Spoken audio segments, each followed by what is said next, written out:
What's up, folks, and welcome back to Dyce Reacts, where we are staying in Australia tonight. Oh yeah, we are going to be checking out Australian culture shock. 10 weird things about life in Australia. Very much so, checks one out. We ain't going to waste no more time. Just going to get right into it, folks. We're going to get right into it. Oh yeah.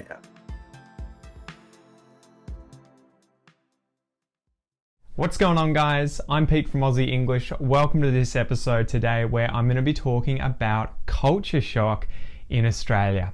Let's get into it.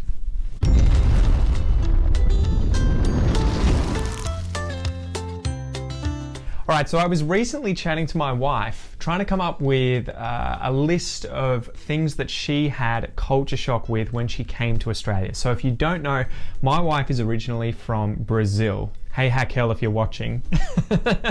And so she came to Australia, and obviously Brazil is a different country, different culture. When she got to Australia, there were a bunch of different things that she found strange. Cultural aspects of Australian life that she found different, weird, strange. So I made a list, and now let's go through 10 of those things, okay? And let me know in the comments below if you found them weird as well. All right. Number 1. Cars are incredibly cheap secondhand in Australia. So cars in Australia are actually really expensive when they're new, at least as far as I know, comparatively speaking, especially if you get into luxury cars like European luxury cars like Mercedes, BMW and Audi. In Australia, we used to have the Ford and Holden manufacturers here building the cars in Australia. They no longer do that. When they did that though, the government put tax on any cars that were luxury cars more than $60,000. And so you'll find that a lot of these cars from overseas that are luxury cars, especially those from Europe, will be very expensive compared to other places in the world. She also found that second-hand cars were incredibly cheap. In Brazil, cars, whether new or second-hand, are apparently much more expensive, relatively speaking, than they are here. For instance, when I bought my second-hand Ford Falcon that I got recently, I recently gave it away. That's one hell of an ugly car, man. I'm not going to lie. Like, you're moving around. Like, cops is, man, with that. Just like, nah. Definitely, I won't be caught dead driving that. I mean, it's just ugly, man. Like, damn. Though. But when I bought that second hand, it was about 12 years old and it cost me $3,000. When I bought my first Holden wagon, again, it was about 18 years old and it cost me $2,500. So it wasn't very much at all. So there you go. In Australia, cars, if they're second hand, can be incredibly cheap. Number 2, cuts of meat. This is one that totally caught me by surprise. I had never thought about this, but the cuts of meat in Australia are very different from how they are in Brazil. Really? One example was when I was looking up how to do Brazilian barbecues in Australia. I wanted to buy some meat and I wanted to try and do them authentically Brazil style, churrasco. I tried to get the cut of meat for picanha. Picanha is a style of Brazilian barbecue where they buy the rump part of the beef, like from the bull, right? And they put salt on it, there's fat on the beef, and they do it on a barbecue. I tried to go and get this, and I couldn't find it anywhere. I couldn't find the picanha cut of meat at any different butchers that I went to. So I had to specifically ask them to get the entire part of the cow that they normally chop up into different cuts and remove that part for me to then use. Because actually for them, they would chop it up and use it as porterhouse steaks, which were cut through that slice of meat, usually like this, as opposed to taking out the whole section, the rump section, and using that instead. So I had no idea that the cuts of meat in Australia are very different from those in Brazil. And if you want to get the certain cuts of meat that you want to use from other cultures, other countries, you might have to go and specifically ask a butcher to cut them for you. Number 3, toilet paper. Toilet paper. So I was aware that toilet paper isn't a universal thing when I went to Southeast Asia for the first time. I went to Indonesia, where some of the motels and hotels would have toilet paper because I guess they were used to foreigners from the West Tourists, coming yes. to Indonesia. But a lot of the time they had a hole in the ground and a bucket of water that you would use to wash yourself. Makes sense, but in Australia we use toilet paper. One thing that was shocking to Kel was the fact that in Australia you can flush toilet paper down the toilet, because in Brazil the sewer system isn't set up to be able to handle flushing of toilet paper, so instead of flushing it you have to put it in a bin next to the toilet and empty that every day. So there you go. Really? Brazilians? I don't know. I don't think I got many Brazilians on my channel as yet, but if Brazilians are seeing this, let me know. Brazilians in Australia, let me know. I've never heard that about Brazil. I mean, is he talking about like in general, or maybe in terms of the more places that don't really have modern facilities? Because I would think that flushing toilet paper down a toilet should be something that's, I mean, if the culture doesn't have it, that's a different thing. But I mean, if there are flushing toilets, why is it in 2025 that it can be done? Like, what is going on there? Is he saying something maybe back in times past when he was born? Maybe he's still stuck in the past, because I don't think, I would like to not think that this still goes on. I mean, I'm not talking about places that are poor. I'm talking about in places that are modernized, and the system still can't actually, they can put the system where it can actually flush toilet paper. I mean, it's bizarre if it's still like that in terms of the modern places in Brazil. I would think not. Instead of flushing it, you have to put it in a bin next to the toilet and empty that every day. So there you go. Toilet paper was one of those strange things in Australia that you can flush down the toilet. Number 4, coffee culture in Australia. I mean, this is just frightening, because sometimes those tissues, man, can have a lot of stuff on it, man. It can have a lot of stuff. So can you imagine that it's just laying around in the toilet in a bin?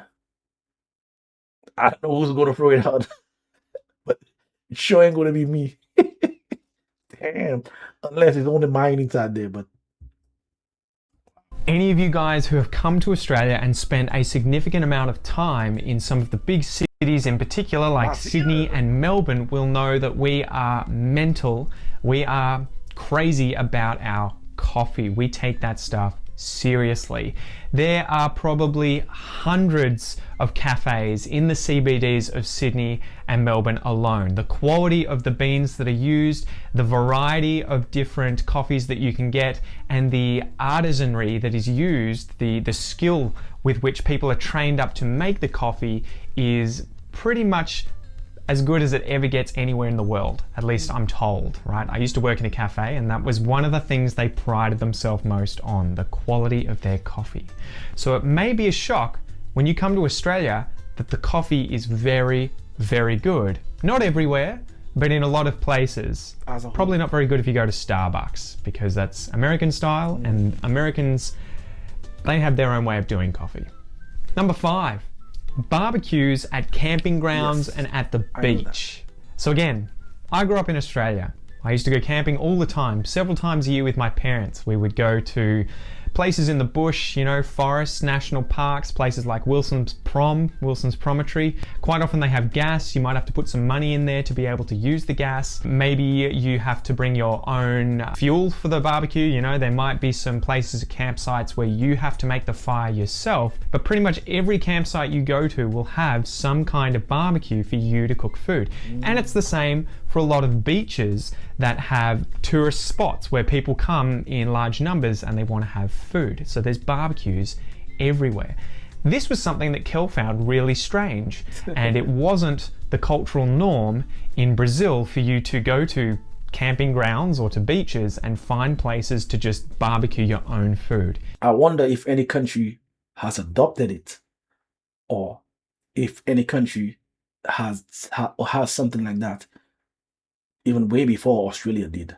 If you wanted to do that, you'd have to bring your own. BYO Barbie. In Australia, you don't have to. Number 6, and this is one that Brazilians always tell me whenever I meet them. Our secondhand culture in Australia is different from Brazil, probably elsewhere in the world as well. So what happens if I have a couch in my house that I don't want anymore? I don't just throw it out. I don't just give it away to friends, although, you know, you could do that if you wanted. Quite often what will be done is it'll be taken outside, put on the nature strip with some cardboard that says free. And so people know that if they see junk or chairs, TVs, furniture, all that sort of stuff, if they see that in the nature strip out the front of someone's house, they know that it's free. Someone can take that, that it's free to a good home, that anyone can come and pick that up and take it home. And we do that all the time. First come, first serve. You know what I mean? I'm just wondering, what if someone said, yes, I'm going to take this, but I'm going to come back because they don't have the vehicle. When they come back, there's someone actually taking exactly what they wanted. I wonder if there has been any altercations. People want the same thing, and at the same time, is there any time something like that has maybe like reached the news? I'm just wondering, because by doing that, just putting things on the side and just say it's free if we don't want it anymore, I know they may have people that are, you know, like at the same time they want the same thing, and it's going to be craziness. Maybe like maybe someone is just like unhinged and just really wanted that thing. But you guys let me know. This is very interesting. I mean, I heard that in other videos, but I'm just thinking about that because it's basically first come, first serve. So I could definitely see some altercation happen where someone just wants it more than someone else. A lot of the stuff that we have in our house is either bought secondhand online through places like Gumtree or Facebook, or we've seen it on the side of the road and thought, we don't want to waste that, we want to use it, so let's just bring it home and use it. So that's something you'll notice in Australia quite a lot. When you drive around the streets, there'll be furniture on nature strips, there'll be secondhand stuff, and it's free to be picked up. Number 7, drinking water from the tap. This was another one that shocked me quite a lot because it's something I take for granted, that the water in our water system that gets brought to our houses is drinkable. You can drink the water out of the shower, when you're having a bath, you can drink any of the water that comes out of the pipes in your house, generally, right? Should be all good. That is not the case elsewhere in the world. Quite often when I was traveling... This is normal for me because in my country, basically everyone does it. The water is really, really good. High quality water.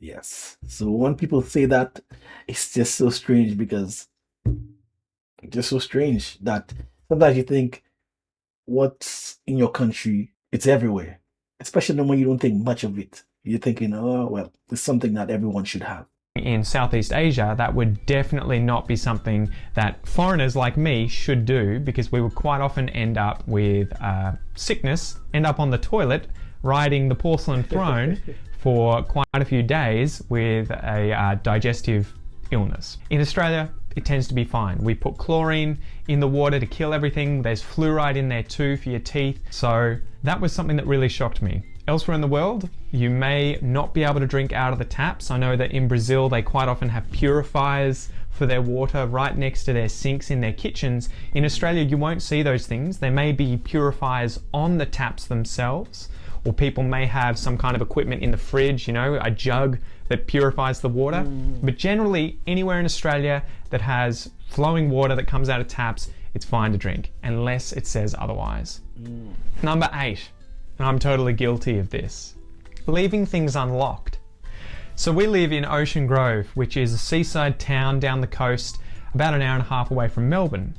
And quite often, I leave the doors unlocked in the house. I leave my car unlocked. It tends to be a very safe place. There's very little robbery, there's very little criminality taking place in Ocean Grove. Most places in Australia tend to be pretty safe, and you won't see things like massive locks on doors, grills protecting windows and doors, and people leaving their cars and their houses unlocked. Don't get me wrong, I definitely lock it from time to time when I'm going away. Or it's like building a house just to be in a prison. Man, I'm not doing that. Bars on my windows. Hell no, man. I'm gonna find another solution. You know what I mean? I'm going out for a long period of time and no one's at home. But this was something that my wife Kel from Brazil found very strange, that you would just leave doors open, or you would go to bed and have the gauze doors shut at night, which could just be opened to let air in. She would find that very strange that they would not be locked, and also that you wouldn't lock your car. Number 9, walking the streets at night. So when I met my wife, I was living in Melbourne, in North Melbourne, and quite often I would be busy during the day studying, and then I would go to the gym, I would go and do jiu-jitsu, I would come home, and at maybe 10 or 11 o'clock at night, I would go for a run, or I'd go for a walk, listen to a podcast, and just walk around the streets. I would walk through some of the parks like Royal Park or Princess Park, and I'd be like, it's not a problem. That was a massive no-no for Kel. That was something that she would never, ever, ever do, because in Brazil, it's relatively unsafe to walk around by yourself at night. Don't just say unsafe, it's downright dangerous, man, from the things I've seen in Brazil. I know it's not everywhere in Brazil, but man, I saw an article maybe like 15 years ago, something of that sort, and I couldn't believe. I had to fact check that about 4, 5, 6 times to see if it was true, and I couldn't believe it. I'm gonna talk about that towards the ending. Especially in places like parks where there's no light. So that was something that kind of shocked me as well. I was like, well, it's Australia. It's pretty safe here. You can sort of walk around anywhere and it's, you're fine. Obviously, we have our own fair share of crime, and sometimes bad things do happen to people. You can walk around at night, especially in somewhere like a CBD, a city like Melbourne or Sydney, and you're perfectly safe. So that was something that she found very strange. That was a big culture shock for her when she found out that I would sometimes go for a walk around midnight throughout Melbourne, throughout the parks, with music in my ears or listening to a podcast, for an hour or so, and it was no big deal. But yeah, there you go.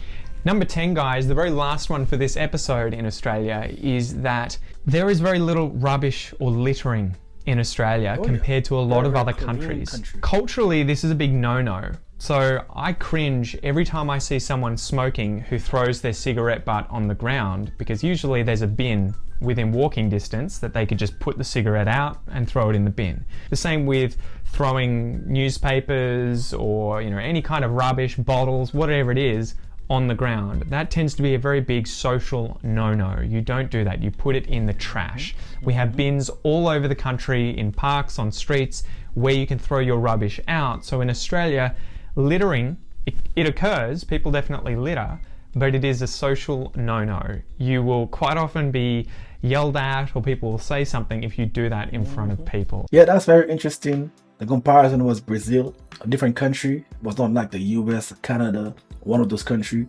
Brazil. So the contrast is something different for me and interesting. I remember seeing an article with, I think it was maybe like 2010, 12, maybe something there about, or it could be 2015, but maybe around 2010, 2014. I would say about those times. And it said that Brazil had the most gun-related deaths, over 50-something thousand. I think the rest of the world combined, and they still were number one. That was insane. I couldn't believe that. I had to fact check that many times over. And that's when I came across a channel, I think, active self-protection, and watching his videos, maybe like 80% of the videos are Brazil in terms of robbery and murder. And I was like, damn. And it was confirming what I read in the article. And he actually said that a lot of his videos, when he gets it, comes out of Brazil. And some of the way that, I mean, it's just so downright dangerous. Like the videos that I saw, I'm not saying it's all of Brazil, but they got a lot of gun violence there. So I can understand why his wife would be very skeptical on walking the streets at at that time of night, because that's instilling her that that time should be indoors because of where she came from in Brazil. So it will definitely take some time for her to adjust. And like I said, I'm someone who says that 80%, that's just my calculation. Don't ask me how I came up with the number. But I would say that 80% of someone's problem is tied to their environment. And I would say the greatest thing that money can do is to remove you from an environment that you don't want to be in.